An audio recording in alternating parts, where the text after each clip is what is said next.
Happy Halloween and welcome to a very scary edition of the Impact Attack. Ooh, the scariest thing about which we're going to talk about Impact.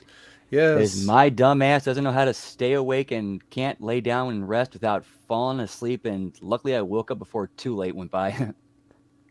Oh my god, who is that disembodied voice talking right now that I haven't introduced yet? Well, anyway, for Ray Hernandez, I am the vet Jamie Williams. And with me, as always, my co-host Brandon. Brandon, how are you on Howdy. this spooky evening? So, yeah, it's Halloween, and that doesn't mean anything to me, really. But has anything crazy been going on tonight for you? Oh man, actually, I've been working all day doing deliveries. People been crazy though. Has anybody answered the door in a costume? Haven't seen that one yet. Really? Surprisingly, people wearing them at work though when I went there. Like, anybody? No, nobody having parties or anything, and then just ordering stuff. I mean, there's people out. I mean, I think I stopped when that before, right before everybody started going out. It's just Hmm. still a little light out when I was finished. Yeah. Well, yeah, it seems like every year, like at least in my neighborhood, like I never see anybody trick or treating. I don't see anything really anymore. It's just kind of, I don't know. You hear, like, I hear more about Halloween than ever, especially looking at social media. And then in the real world, I don't see anybody doing anything. But that could just be my area, you know? There's also a lot of like gimmicks and Halloween and shit you can do online and have fun with it. Yeah. It's just another day for me. I usually have to work, and on nights like tonight when I don't have to work, I still have to work. So that's what we're doing here.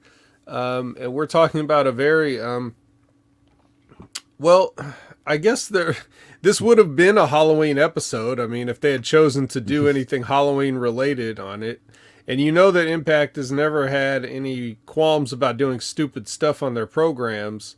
So I'm not really sure why they didn't opt to do anything for the episode that would air closest to Halloween. And this would be and no sign of the death dolls and no decay, which would be the perfect episode for them. You know, I didn't even think about that, but that is true. Spoiler alert, there are no Halloween related characters on this show. Not even a little bit. It's almost like they taped a bunch of stuff at once and didn't know when it was going to air. It's almost like that. And by almost, I mean exactly. Man, remember back in the day when they knew the show was landing on Thanksgiving and they had the turkey bowl? Oh, yeah. Oh, well, I'm sure we'll get that. I'm sure we'll get somebody in a turkey suit. Because there's no way they wouldn't do one of their time honored traditions that everybody loves, like having somebody wear that $5 Party City turkey costume thing. Um, but yeah, so, well, I think that let's see, have I prolonged this long enough? Not really. It's barely been. It hasn't even been 4 minutes. So I guess with the small talk out of the way, I'll just tell the chat right now, the C in the VBC. You go ahead and get your AMA questions ready for the end of the show, because this ain't gonna take long. And if you want to get an hour out of this, uh, despite the tardy start time, which, by the way, Brandon, don't tell people you were late, because if they're listening on Channel Attitude, they'll never know what time we started, right? That's just a Yeah, secret for the. yeah, Yeah, we yeah. don't have to. Cut that out, Ray. Yeah, cut that out. We don't need to never admit that you were wrong on the internet. It's not the place for that. Internet is not the place for people admitting they were wrong. Come on. But anyway, speaking of they were wrong, let's start with this episode of Impact from whatever day it was. I don't know, what, the 27th, something like Yep. that. Yeah. Interesting way to cold open the show. Yes. And yeah, admitting you were wrong. So the OGK, which consists of tall Ace Austin with Mickey Mouse gloves and tan Oni Lorcan, minus the wife, they come in and they start yelling at Scott D'Amore. And basically he's like, oh, well, I won't put you guys in this position ever again because you're fired. So, hit the bricks. And And we so go to the intro. and we go to the intro. And as if you had seen my tweet that I went right as we were going live, it shows a picture of this scene. And with the idea that perhaps, the OGs are complaining about the lighting aspects of the scene, and that prompted their release. So my question, Brandon, is this: if it was this easy to where Scott D'Amore's just like, you're fired, get out of here, why did we have to sit through all that bullshit all year long with Honor No More and all these guys coming in, invading, just jumping wrestlers until they, and then getting matches where the prize for winning the match is a job and Impact and all this other stuff? Like, if we are just gonna fire them on a whim, why did we have to sit through all that? This is a rhetorical question, but you can still try to answer it if you like. Makes no sense. No sense at all. Yeah. Like you could have come up with something way more creative than just and made sense other than you're fired. Mm-hmm. Yep. I mean, I would think at this point, with everything that they've been doing, even it would have made more sense. Not that it would have made a lot of sense, but it would even made more sense for them to somehow put their jobs on the line. Like, look, we're so confident we'll get these titles back that, or you know what I mean? We could beat Heath and Rhino. It's easy. And to prove it, we'll put our careers on the line here or some shit. We'll leave Impact if we can't beat them or something. Like, they wouldn't do that, but that still makes more sense than just, oh, you're fired. Well, okay, great. So you could have done this a long time ago and saved us all the aggravation, right? I don't know, man. Come on. Yeah, or just do something, or have D'Amore just offer him, say, all right, what do you want? Okay, I will give that to you, but you have to put your job on the line. Yeah, well, anyway, it's as Buckshot Kid says, I think they just wanted to look bad from the start to finish, and I guess that's just a great way to do business, right? So let's do a little more business. Our opening match is of the X Division title tournament, which is now vacant, as we know, because of Option C. So the first match that we're going to get, even though it's not the first match that happened, is Trey Miguel versus Alan Angel. So Alan Angels is back. Trey Miguel, in case anybody was wondering, no, his entrance was not on time. Again, he was not able to keep up with his spray paint graphics and everything like that. As the match is going on, they show us that Black Taurus has beaten Laredo Kid on BTI in another opening round match of the tournament. So that match is already in the books, and we've already had Taurus move on. But Miguel wins this match in much less time than it took Kenny Omega to beat Alan Angels, which is Alan Angels' entire claim to fame. Do you have any insights or notes or comments on this match? Because this is just two guys doing stuff as it usually is in indie wrestling or Impact Wrestling or anything. I noticed that Trey had him kick out of the Meteora, and then he finished him off with a new move this time. Like, I forgot, it was like he said, it was a spiral something. I forgot what it was. Now, normally I'm against kicking out of finishers, but if this is a way for him to kind of put that move to bed, make it kind of like put the Meteora as like a regular move and then start using this as a new finisher, okay, now it makes sense. Right. And this is a way of placating somebody that's only come in to do jobs, and this is how you tell them that they're going to lose. It's like, but you get to kick out of my finisher. even though it really shouldn't be going on in the first place. Right. It shouldn't be. Alan Angels is nobody to be kicking out of anything, but Or in an active first round tournament match. right. So, there is that point to bring up, but then again, debut of this. I don't know if it's a date. I think I've seen him do this move before, but regardless, he gets the win with it here, whatever it is. And yeah, so there's your opening match. At least it's not a multi-man scramble, but it feels like a multi-man scramble with just two men is basically what it ends up being. And I couldn't have been less interested. And I guess we'll just move on. Unless you have anything else. That's about all I had. All right. So, Ace Austin and Chris Bay are walking down two very pink hallways. They're adjoining hallways. They turn a corner and there's more pink. I laughed way too hard at that. Yes. Another picture forthcoming on Twitter. Just follow @OpinionHoward. So they confront Bully and Dreamer, who are just standing around in a corner somewhere. And it ends up in a match with Chris Bay and Tommy Dreamer for later. And then Bully's like, I guess I'll go out there and support you. And Dreamer's like, well, that's what I don't want. Like he made it sound like in this. Now, maybe I'm the confused one. So maybe you guys can help me understand this. But it made it sound like he was telling Bully, don't come out with me because I want to, I don't want anybody to say anything or something. It didn't make sense the way he described it, but it sounded like he was telling Bully to stay in the back, right? It sounded like he was saying, stay in the back, don't do anything that might give them ammunition to use against you. Right. And even though being out there with Tommy would give Bully Ray an alibi for whatever happens, he's saying, I don't want you out there. It's basically how I took it. Is that how you took it? Yes, basically saying if something happens, well then something happens, but we need to make sure that you don't give them a reason to not trust you. Okay. So we both think that.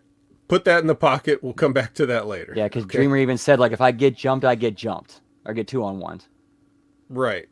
All right. So we'll revisit that, but that's what it sounded like they came up with here.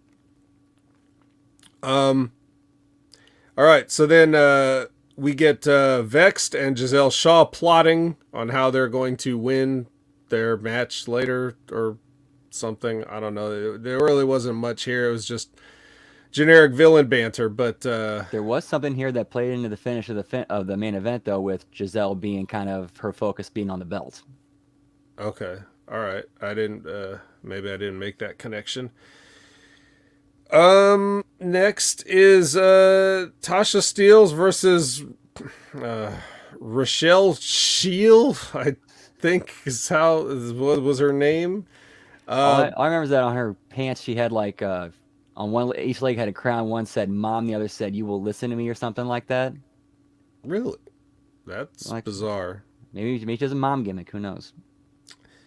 Well, that's terrible. But we hardly knew her. We hardly got to know her because I didn't even have time to read this before Tasha decides she's had enough with this jobber and sick Savannah Evans on her mid-match. So the referee disqualifies her for attacking, which is funny. But yeah, they just beat this lady up and leave her laying there. Who now has a victory over Tasha Steelz because of the disqualification. But they're trying to say, I don't know what are they trying to say? They're trying to say Tasha Steelz just doesn't give a fuck and she's unpredictable and dangerous. And even in looking down on somebody, she can still lose to them. I mean, it could be going. She could be doing something where she thinks she's just better and could be doing an angle where she refuses anything except for the title shot. Well, you're not going to get a title shot if you keep losing to people like Rochelle Shield. Yeah, I would like to know what... I dug Tasha's new shirt, though. That's pretty clever. What was on the shirt? It's a knockoff of the Pornhub logo, but it says instead of porn, it says Flava. Nice. Um, I think I would like to know what Tasha thought in her mind when they gave her this creative. I like whatever she said is one thing, but I want to know what actually ran through her mind because she seems to have a little bit more of a handle on this stuff for herself. I wonder if she really thinks this is good or if she thinks that she's just like, well, whatever, I can make this work. Or I wonder what her attitude is. You could catch Tasha Steele's interview with Rip Rogers on Wrestling with Rip Rogers on YouTube for more insight on from her. But for me, I kind of am curious about that specific aspect. Yeah, that does seem really odd creative. Like, unless they already know where they're going with it. Yeah. Well, and they will tell you too, like, oh yeah, we're going somewhere with this, and then just never get there. That's why you always have to be careful when people are. No, I don't think this is like particularly damaging or anything like that. It's just a little odd to do it the way they did it. But, some things can get strung along for a longer period of time, and then the next thing you know, you're finished. And you never got you never got what you were supposedly looking forward to or promised or whatever because plans change, pal. So, if things are too bad, you got to be able to speak up if you're in a position to. The Motor City Machine Guns want their tag team title shot from Heath and Rhino, and they go to try to get it from Scott D'Amore, and then they end up arguing with the major players in front of D'Amore's office. And he comes out and basically he makes a singled match between Alex Shelley and Matt Cardona for later. So there you go. That's what we do here. It's the equivalent of the coffee machine match, I guess. Or the combined two rivalries into a single tag match, and yeah, playa. There you go. We will have a singles match. You get to go 1-on-1 with Alex Shelley. Yes, because the Undertaker doesn't work here. All right, so Shelley and Cardona for later. Let's look forward to it. But right now, we'll get another thing we were promised earlier, which is Tommy Dreamer versus Chris Bay. Chris Bay coming out with Ace Austin and Tommy Dreamer coming out with Bully Ray. So I guess I completely misinterpreted the scene earlier and I just wasn't paying attention. Or maybe we all weren't. I don't know. But here he is. I was very confused seeing him come out. Like, wait a minute. Didn't we do that whole thing with Dreamer telling Bully not to come out there? And then the only thing that, like, consequence of the Dreamer has is, like, he just has a, like, dude, what the fuck look on his face. And then that's just like, okay, come on down.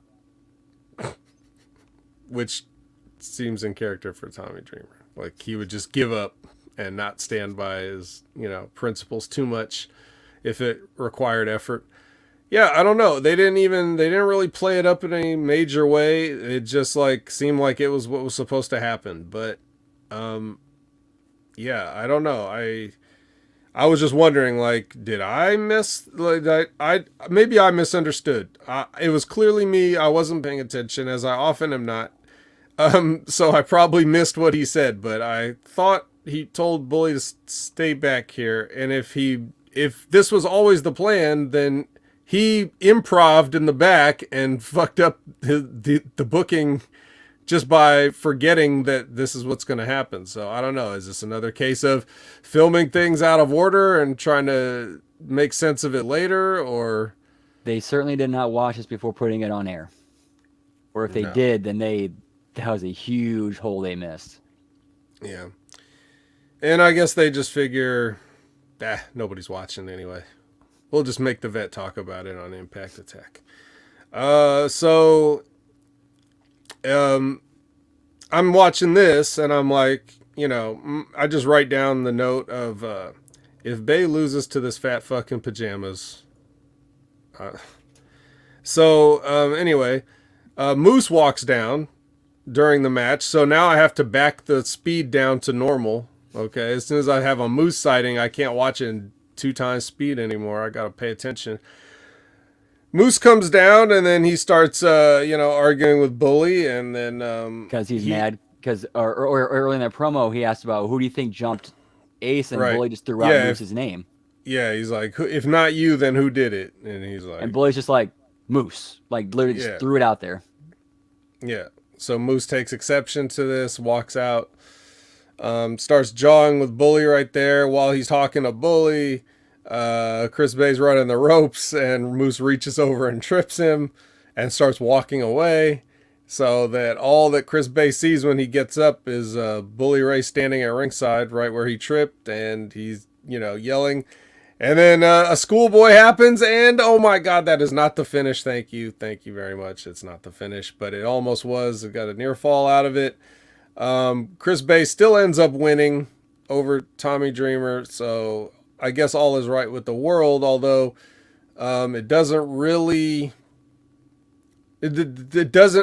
accomplish anything. Number one, I guess you could say Bully cost Tommy Dreamer the match, even though he didn't really. It was just that Chris Bay was too strong to be defeated by a single trip is what happened. So yeah, I mean, Chris Bay beat Tommy Dreamer straight up. I mean, that's how it came across on TV. Right. And as well it should have. But I was still scared it wouldn't. And then you've got a thing where you're trying to, you got Moose come out to try to frame Bully, but it doesn't matter, not only because Chris Bay still wins, so in the immediate picture, it didn't end up being effective. And also, Ray Wall even said on commentary, they just go back and watch the footage and see it was Moose who tripped them. Exactly. In the big picture, anybody can see, but then again, we don't know, because look, they never watch the shows. Nobody watches Impact, certainly not Impact wrestlers. So if it happens, even in plain sight, he'll never find out about it. So I don't know. It seemed like stuff was just going on, but that's fine. I don't care. Stuff like this can happen in real life. You try to do things, it doesn't work out the way you wanted to. All you wanted was a Pepsi, just one Pepsi. And she wouldn't give it to you, just a Pepsi. And they think you're institutionalized. Yep. Yeah. So they said it was the only solution. So that was that. We get a Moose sighting, but that was it. The only Moose sighting. No revisiting Moose, no nothing. So I'm bored again. As soon as this is over, I was bored when it started, and then Moose came in and I wasn't bored, and then he left and I was bored. Well, I wasn't totally bored because I did want to see what's the finish now. But I don't know. What'd you think of all this? Was there a point to any of this other than just dragging along the idea that Bully Ray can't be trusted? I think we might be heading towards a Bully Moose match. Another match that Moose will probably lose. Yep, because they're great. Because they're doing the thing with Bully, trying to. I mean, it's an intriguing story they're doing with Bully. It's can they keep it going and keep it entertaining and keep it fresh and keep it from becoming stagnant? We know the answer is no, but let's give them a shot anyway.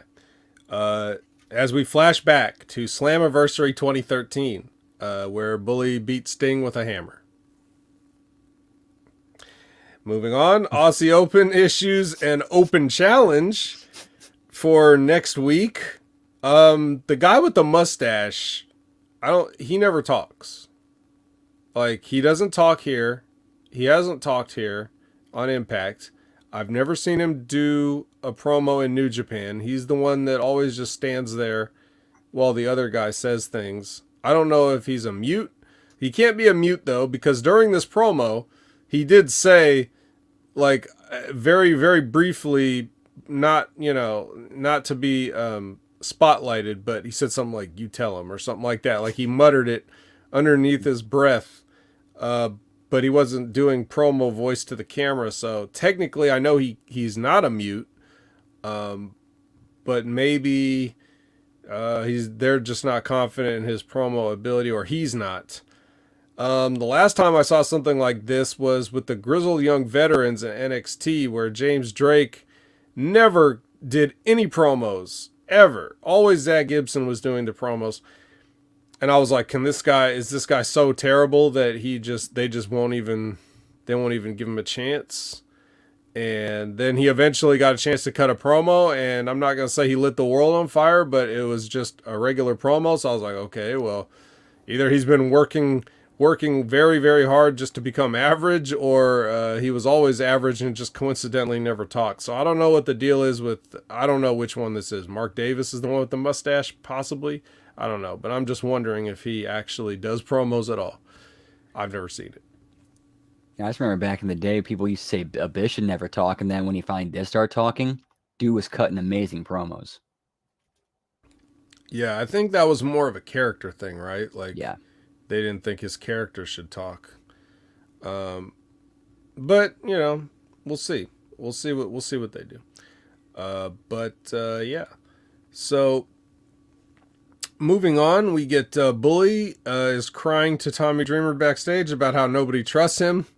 This is very, for a character named Bully, he's really whining a lot and just feeling very sorry for himself in this promo. And it's almost just like these are kind of things that you may have as an internal monologue, and when you say them out loud, you really sound like a bitch. You know what I mean? Like, it seems like he'd be the type of person who would be like completely expecting everybody to think what they think and believe what they believe, because he's been around for so long and because he is a veteran presence and he knows the stuff that he's done in the past. So it should come as no surprise to him that he's not being trusted. But when he's out here saying like, I'm trying to come back here and do all the right things and come be straight up with people and say things to Josh Alexander's face, and nobody wants to have anything to do with me, and I don't know what to do.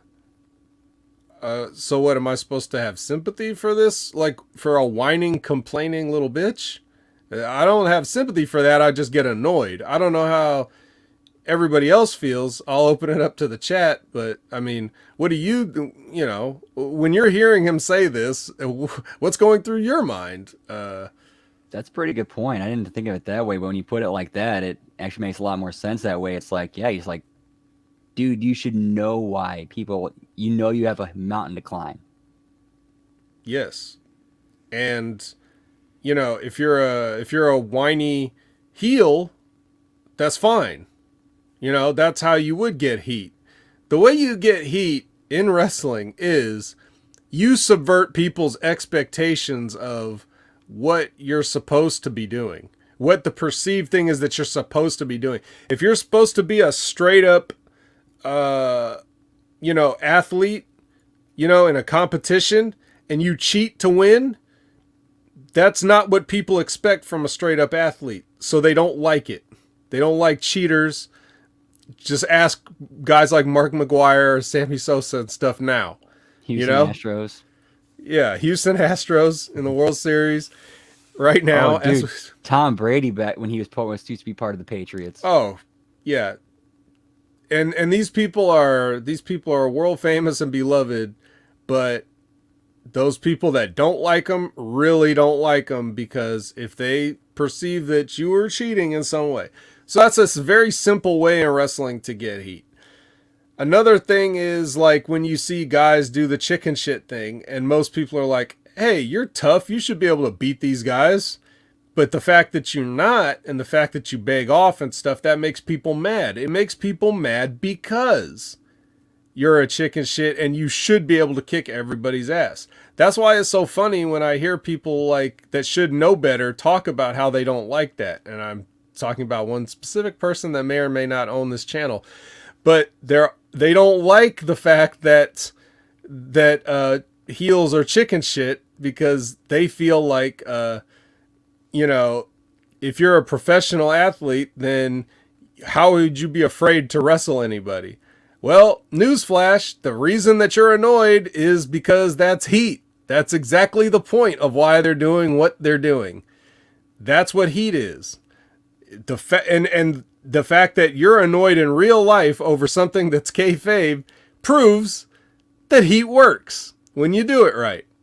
All right? So if I see a guy named Bully Ray who's supposed to be tough, and he's been around, and he's a number one contender because he won a match, and he's done everything right since he came back, and all I hear him do is complain about how nobody wants to be his friend. That gets heat. So, question is this genius on Bully Ray's part because he's already steering you towards being a heel, and eventually the reveal being, you're damn right, it was me all along. Of course I was going to do this. Or is he really trying to do something straight up and is just completely tone deaf on it? I would expect somebody like Bully Ray to know better. Then again, maybe I wouldn't, because I give people the benefit of the doubt way too much, and they prove me wrong time and time again. So, I'll put the question out there. Does he know what he's doing and this is genius? Or is he just falling into pro wrestling cliches and not even realizing it? I'd say it's possible he's probably falling into the cliches. I mean, how long's he been in the business? Some 20 some years. 25, 26, 27. I don't know. I don't know exactly when he started. So. But I mean, he came up in ECW. So what, it's not like they were bastions of psychology there. True. Compared to today, maybe quite a bit. But at the time, but he's been everywhere, so that's not an excuse. He's been to WWE, he's been to, other to Impact and whatever. So he's worked with everybody. Yeah, Japan. Yeah, even though Japan is mostly just matches, but I mean, still, you pick up things from everywhere, and he has. And even though what he's doing it well, but is it the right thing? I don't know. I guess that's why we watch, just to find out. But anyway, I just wanted to comment on that, and I'm glad I got a few minutes out of it. All right, so Cardona versus Shelley, the match we didn't know we wanted until we got it. A lot of shenanigans in this match because, again, you have the seconds outside. Yep. Also, your second finisher kick out on the show in a match with nothing on the line. Yep. You kicked out of Radio Silence. You also kicked out of a belt shot. I mean, it's a DDT on a belt, so that's a belt shot, right? Yep.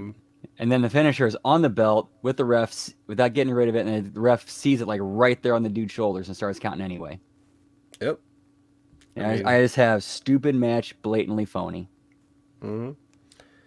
And so Heath and Rhino come to make the save post-match as the Machine Guns were getting their asses kicked, and Heath and Rhino run off the major players, and there you go. So, but the major players, I guess, because Cardona wins, they are the number one contenders? Is that how it works? They never made that clear. Oh, you don't say. Well, I guess we'll just have to tune in next week to find out. There's cliffhangers galore on this episode of Impact. Cliffhangers, they didn't even know they were cliffhangers. Wow, accidental cliffhanger. Unbelievable. Well, good job, guys. I mean, broken clock twice a day and all that. Then we get Josh Alexander and Rich Swann are chatting backstage, and then Gail Kim walks up and says, hey, I'm Gail Kim, former Knockouts champion and other stuff. No, she doesn't say it. She just says, she basically tells Josh Alexander that he needs to watch his back, referring to Bully Ray and everything like that. And immediately Burt Macklin attacks as she's basically saying, watch your back. And he just, bam, comes right in there. Security is all over it. Frankie Kazarian is all over it. It's almost like he's leading security here. They're out of nowhere. They just come in and swarm, Macklin, and then they go to break. And then after the break, they come back and, Josh and Kazarian and Gail are all standing there. And then, Gail, walks off, and then, Kazarian and Josh have a little chat, and they decide to answer Aussie Open's open challenge that they put out earlier in the show. Because why not? They feel like, as Josh Alexander put it, I see two halves of two of the greatest tag teams ever. So why don't we make one great tag team and take that open challenge? Even though last week he was saying something like, hey man, don't help me, or whatever he was saying. And Because he's had a change of heart. They even addressed that in this same promo. Like, hey, weren't you the one who said don't help me last week, and here you are coming to my aid? Yep. And didn't Gail Kim just say watch your back? And I don't know. So now we got two guys that we have to wonder if we can trust them. They should form a tag team. And they should be called the Trust Busters. Even though that's already taken in AEW, but they should call it the Trust Busters, because Bully and Kaz are just getting questioned left and right about their trustworthiness. I'd have to assume the tag team that they're referring to that Kaz was in was the one that he was in with Daniels. Yeah, it would have to be. I don't know. Yeah, sure, them. So, all right, let's get past all this. Well, hold on. Just to be thorough, is there anything else to add to this general? I thought Gail was looking amazing in that shot, and I love that dress she had on. Yes, Gail looks. I wonder if she was Mickey let her borrow something out of her closet. I wonder it. I wonder as well. And I'm open to this. If that's not what happened, I think that's something they could look at in the future. Sharing clothes. Maybe they could do a segment of trying on each other's clothes right here on Impact. I also wouldn't mind. Again, nobody's watching, so this is your time to experiment with things of that nature. Maybe they can maybe get footage of that time when Hernandez showed up to Dixie's house to try on clothes. I don't really want to see that one as much. I'll just be honest. But if it's one of those, like, one good turn deserves another, like, okay, well, we got to do this because of that. If we do flashback moment of the week, even though that it could was be a never good flashback clip. Yeah. All right, after you sit and seeing Hernandez get dressed, let's watch Gail Kim and Mickey James get dressed together. Yeah. I think Hernandez, those were like, I think that was documented with probably still photos, if I had to guess. Maybe not film, but those ended up probably in Dixie's Spank Bank. Probably. All right. Next is Raj Singh versus Joe Hendry. All right. So we get another Joe Hendry match. I had this question. I'm not sure. Maybe I just haven't been paying attention. Didn't Raj used to have hair? That's a good question. Or was he always bald? I don't even know.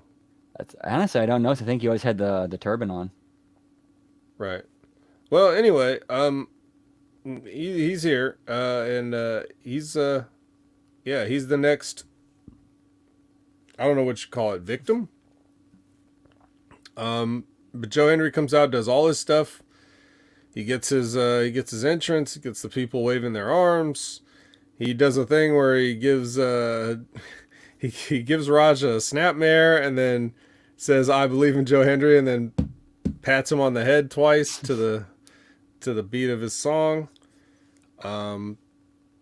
They did the wrong camera on the finish again.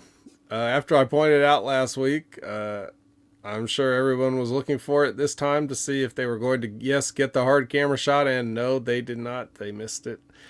But whatever. I mean, he's doing his best. It's not his fault. More Joe Hendry. Starting to become a highlight of the program if we're not going to get any Moose. So now we've got to move over to Joe for our entertainment factor. Question is, though, in the matches, how long are they going to be able to keep that spot going where the dude says his name and then he does the pop-up right behind him? As many times as they want is the answer. Obviously, nothing is going to stop them from doing something dumb, so they'll keep doing it. That's it. But hey, you know what? Credit to them for actually pulling back on the Jessica because I'm sick stuff. They actually like saw they going overboard and reined it back in, which is surprising. Yeah, they reined her all the way off the show. So, And she's a champion. and she's a champion. So I mean, I don't know. So Joe Hendry, future champion. Is he coming? Is he coming for the? Yeah, I feel like people would probably assume that I would hate this, based on my attitude towards a lot of other things on the show in the past. But I don't know. I guess it's just a little different. Whatever he's doing, it's not that it's not that it's impossible, unless Right. you took his previous vignettes and we're supposed to take those at face value. But I didn't. I would, as I posited, I would just imagine that this is the kind of promotional material that a guy like this would come up with for himself, the same way you'd shoot a commercial, and the commercial's not strictly real, like the people in the McDonald's commercial aren't really related. It's not a real family. They're just pretending to be a family because they're actors to eat a burger. And that's the same way that Joe Hendry would have hire people to play a family that he could then pretend to break up or whatever the case may be. Or like, So hey, yeah, even though your family and your lives are in the shitter, I'm here to make it better. right. So as of yet, he hasn't done anything necessarily offensive to me, and as long as he's entertaining with it, he's a good-looking guy. That's the other thing. Like Yeah, when his look works perfect for it. right, and if he kind of like I was watching this, I was kind of he kind of looks a little bit like CM Punk. If CM Punk were tall and blonde and jacked and didn't have tattoos and was basically a completely different person, he kind of does look like him a little bit. So but yeah, like he's got the I don't know if his gear is the greatest, especially if he's gonna have like those love handles that he has, but like um that can always be improved, but it works fine. So he's got the hard part down. He gets the in between stuff, and then the wrestling part, he seems like he's fine too. So I guess He's competent enough. That's all we yeah, need. yeah, even better than competent, I would say. Oh, More definitely. more like when I watch him, I'm like, where's this guy been? I know he's already been in Impact and everything, and I remember seeing him there, and I've seen him in Ring of Honor, so I'm well aware of Joe Hendry. But it just is a weird thing where you come up with something that's somewhat original, and it's almost like people don't want that. And by people, I mean like bigger companies. Like I don't, AEW doesn't seem to be reaching out. WWE hasn't reached out. I don't know. It seems like the kind of thing that they get annoyed when people try to get over on their own, or sometimes they don't. I don't know. It's very inconsistent. So, yeah, but Selective, like, well, it's like what they say. Like, there's some people that they like, and some that they don't. right. So, yeah, and then I see Lab Rat saying, "Hey, we got Swinger for another year. Thank you." And so the difference with Swinger, the reason I don't like somebody like that is not that I don't like the idea of Swinger, but just well, for one, he just looks gross, so he doesn't have the appeal of Joe Hendry on a sexy factor. But even besides that, it's the way he does the gimmick is exposing the business. Like he's saying things that only make sense if you're saying wrestling is fake. So that's why I don't like Swinger. Joe Hendry's not saying anything about wrestling being fake. He's just coming in singing songs about himself and then beating people up. Nothing wrong with that. I did like how he would make up songs about his opponent in the past. Maybe we'll get back to that one day if this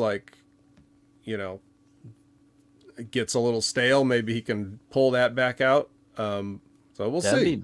That'd be a good addition to kind of more materially add for the character. Yeah. So Joe Hendry's the kind of guy where I look at that and I'm just like, I could do something with that. Point him in a direction and let him go. Eric Young is talking to somebody off camera, And he says, I hope you're watching next week. So whatever Eric Young's going to do and whoever this person is. I think he mentioned he was talking to Sammy Callahan, or that's who he was addressing. Was he? I think so. Well, it looked like he was talking to somebody that wasn't Sammy Callahan because it was almost like... I think it was him and Diener, and they were just he was kind of chatting in the middle of the air, and Diener was kind of standing there listening. Yeah. But he's looked like he was talking to somebody just off camera. So I was under the impression, this is how I took it. I took it as he's having a conversation with somebody that you can't see because the way his face is in profile. He's talking. He's not talking to the camera like he normally does. He's talking to the side as if somebody's standing there. Then he's telling the person like, I'll want you to see this next week, thinking, is this like one of those, the designed people that's going to end up being a name or something to that effect? But you're saying you think it was Sammy Callahan he's talking to. Or just not really directly to him, but that's who his promo was directed at. Like, Callahan wasn't there physically, but that's who he was addressing it to. Yeah, my only question about that would be the blocking of the scene. It seemed like you would definitely talk to the camera if you were addressing Sammy Callahan. So we'll find out next week if it was indeed Sammy or if he's talking to somebody else. Maybe he's got a new recruit because, a two-man group is not a group at all. It's two men. So he's going to have to add somebody to Diener eventually. And anyway, but it's the same old Eric Young stuff. And then I think they referenced too, like the Doring having to leave because they mentioned like this new version of violence is born out of loss. Right. Well, hopefully Doring's doing well. Yep. Josh still rocking that shirt. Making sure it gets on the screen. And then the Vexed opponents, get ready. I don't have a name for them. It's the three babyface women. Team Babyface. Yeah, Team Babyface, get ready. Fat Eddie gets ready for his exclusive interview, which is coming up next. And here we are. And she is sitting there with Fat Eddie and no music underneath. She asks him about the status of Honor No More. He says, Honor No More is no more. And then she asks about, how he said Alicia gave him the ultimatum about either this ends or we do. So how are things with Alicia? Eddie chooses not to comment on that. And then so he's doing a good little Tony Khan impression there. And then then she asks about she tries to follow up in some other way, but essentially Eddie's point is that PCO is a little bitch and he'll pay for what he's done. That's his that is as he storms off and takes the microphone off, the clip mic off his shirt and walks off. Now here I'm really noticing, because I did not speed this back up yet. I was going to speed it back up, but I got distracted, and so I ended up listening to this whole thing in regular speed, and he does sound like Eddie. I noticed what you were saying last time about him slurring some of his speech and things like that. And it sounds like does not sound like the acts of a drunk man, but more like a man that's suffered a lot of head injuries.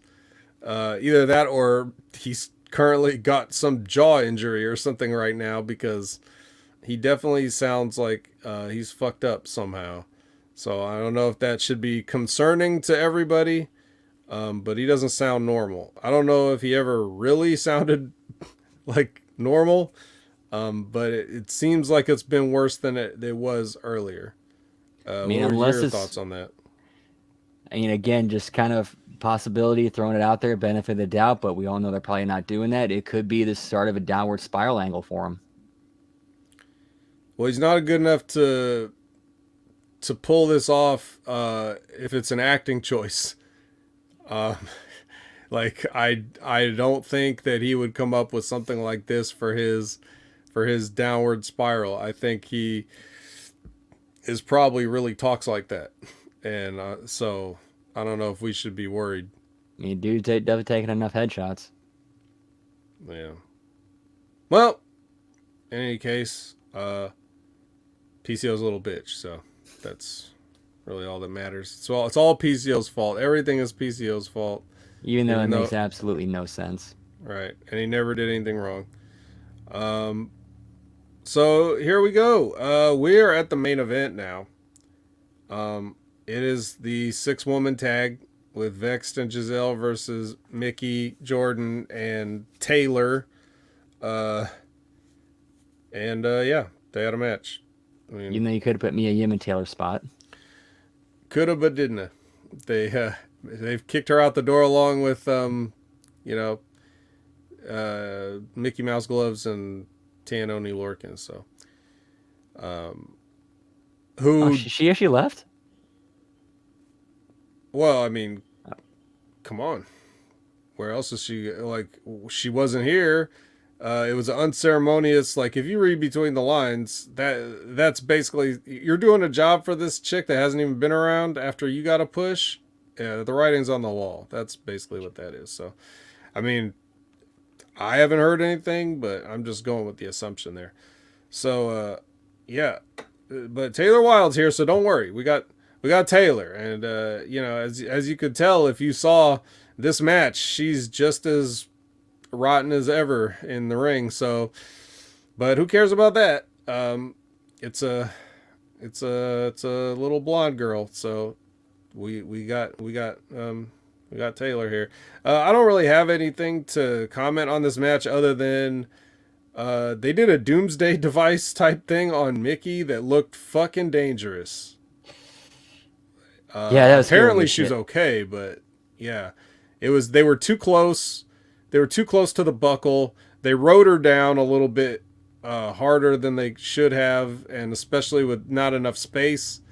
Yeah, it really looked like she could have came down on her head and neck, but it just I've seen worse, but it could have been better. But like I said, it looked like she was fine afterwards, so there it was. But other than the match, I don't even really have anything. I don't even remember who won this. Who won this? Baby faces. The finish was I forgot how it all went down, but I remember Oh, I remember Giselle was now. supposed to grab the belt and use it, but then she ended up getting like kind of starstruck, awestruck, holding it and started posing with it, which gave I think it was Mickey. I forgot if it was Mickey or Taylor or I forgot who it was, but somebody the opportunity to jump her from behind, go into the finish sequence, and then baby faces up. Yeah, the finish was something like, they were picking up Mickey for a move and somebody pulled her down and Mickey ended up hitting the DDT off of that because she was up in the air, maybe getting suplexed, and then they turned into a DDT. So whatever. Yeah, that's what happened. So there you go. I mean, you don't really. There's not a lot of intrigue to end the show. It's just a basic, okay, good guys won. Um, There is some though potential tension between Vext and Giselle because they could play off of that with her and the belt. Like you took your focus off the match and started paying attention to the belt, and that's what cost us. We could yeah, have ended Mickey's career, but you screwed that up. yeah, but who are you going to spin off out of that to try to be a sympathetic figure? They're all bitches. I mean, the only one that would work you could actually get any sympathy out of that for is Giselle, and you would have to she would have to take a beating to get it. Yeah, she wouldn't get it. She wouldn't get it. No one cares. Uh, no one cares. She's a bitch, and we don't like her. So it's never going to change. It's going to be the sorriest babyface turn ever if they tried to do something with that, which I don't really think they will. And the most it could do is just be an excuse for why they're not teaming up or friends anymore. But, um, but yeah. So normally, in the show with accidental cliffhangers, you would hope that they maybe put one of these toward the end of the show to try to leave you wanting an answer. Maybe they could have had, the Dreamer and Chris Bay match be a main event. That would have been yeah, and you've been building that the entire show. You've plenty of segments. Why not keep that going? Yeah. Well, and it's really just so. It's really just so that the women could be in a main event. I guess is probably the real reason. It's Buckshot Kid says Jane should lose a match just so she doesn't get hurt with the wrestlers there getting to wrestle her. Yeah. Oh, I retired. Sorry. I know it was a little anticlimactic. Although I did like that they added that if she got pinned during this match, and that still counts and she's out. So that kind of adds a little bit of stakes to it. A little bit. But the steaks are not juicy or delicious. The steaks have been on the grill too long, and they're dried out now, and they over-seasoned them. And they're the kind of steaks that if you asked Hank Hill for them, he'd politely but firmly ask you to leave. That's right. That's right. So, I mean, that's Impact. Spooky Impact.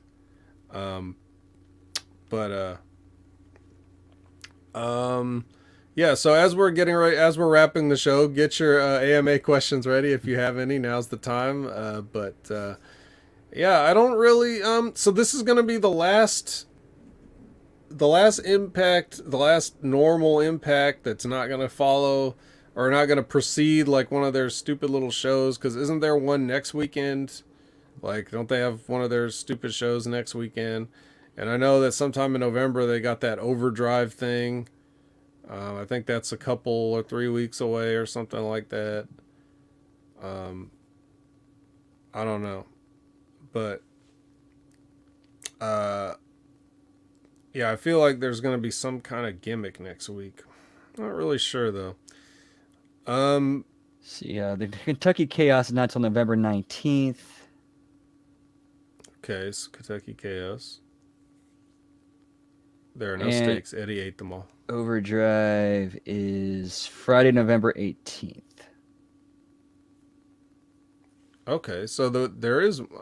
I thought there was something coming up this weekend, or like something in the earlier part of November, but maybe I was wrong.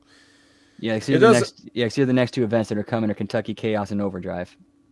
Oh God! Well, I don't want to watch them either.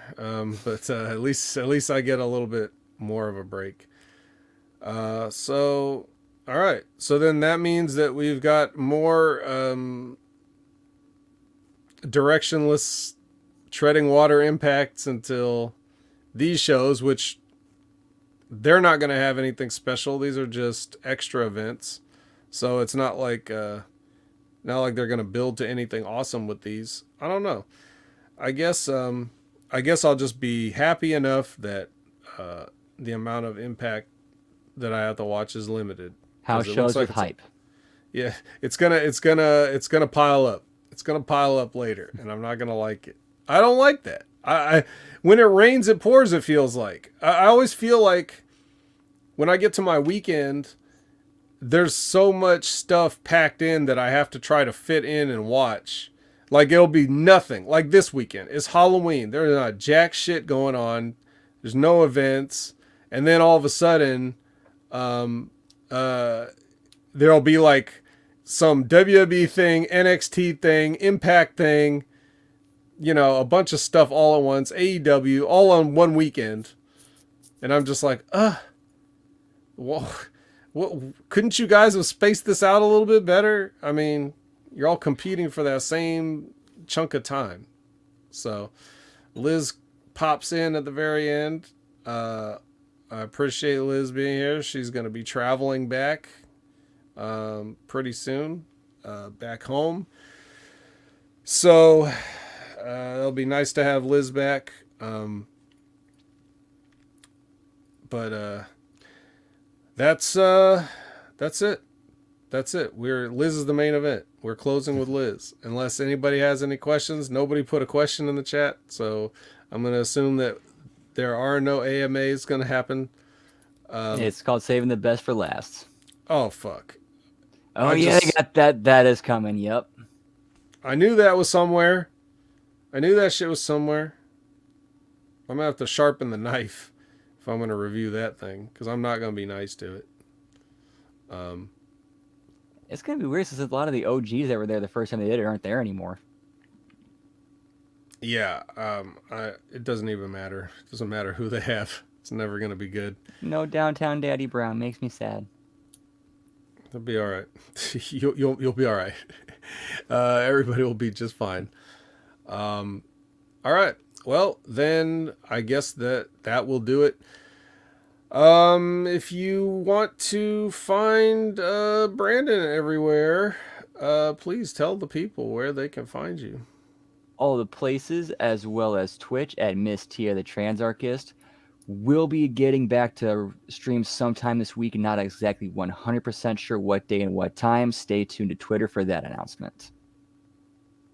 All right. So that's where you can find out that info. As for me, you can always find me at Opinion Haver on all social media platforms, including Twitch, twitch.tv/Opinion Haver, where you'll see me play games and talk at the same time, just like Brandon. Then you've got the Next Level Wrestling Review every Wednesday morning at 8 a.m. Pacific, 11 a.m. Eastern with Big Ray Hernandez, where we have to talk about more bad wrestling shows. And they also have a problem with lights over there. In some cases, they're even more garish than the Impact lights, but they always look more expensive. So it's a trade-off. You got more ugliness and greater volume, but it does look like they spent more on it. So I don't know if that's even a good thing. But anyway, yes, there's that. And, Big Ray and I suffer through that for your guys' entertainment as well. And you can also catch me sometimes, like I did this past Saturday on the Smack Attack, where I stepped in when I saw poor James McIver was doing a show all by himself, and he'd been going at it for 30 minutes. And I'm not going to say he was drowning or anything, but I just threw a lifeline out there anyway and said, hey, give me a link, brother. And I came on and finished the show with him, and we had a good time. So as long as you keep your eyes peeled to Channel Attitude, you'll probably see me on there somewhere. And if you don't, for some reason, see me in enough places, like if that's not good enough for you, then let other people know. Hey, how come the vet doesn't do the locker rooms? Hey, how come the vet isn't on Vince Russo's brand? Hey, how come this, that, and the other thing? You can always just ask and make my presence felt for me. Now, I'm not asking you to do that because, frankly, I've like to be a little bit low key and I don't want to watch more wrestling or do other things. But if you just absolutely can't get enough of me for whatever reason, then let the people know. Let your voices be heard. So yeah, that's right, Buckshot Kid. I popped in. Channelattitude.com for the replay. Go to channelattitude.com, guys. There's so much crap on there. It's unbelievable. You don't even get a fraction of it. Even if you were to just watch, even these shows, you can watch them live and that's cool. But the post-production that goes into these shows, the stuff that Ray does and stuff, really makes the premium worth it. It goes that extra mile. So even if you listen to it twice, it may not be exactly the same show. So that's basically it. That's the pitch. Anything else I forgot before we head out of here? Whoop whoop. All right. So for Brandon, I have been Jamie Williams, and I don't have a sign-off line.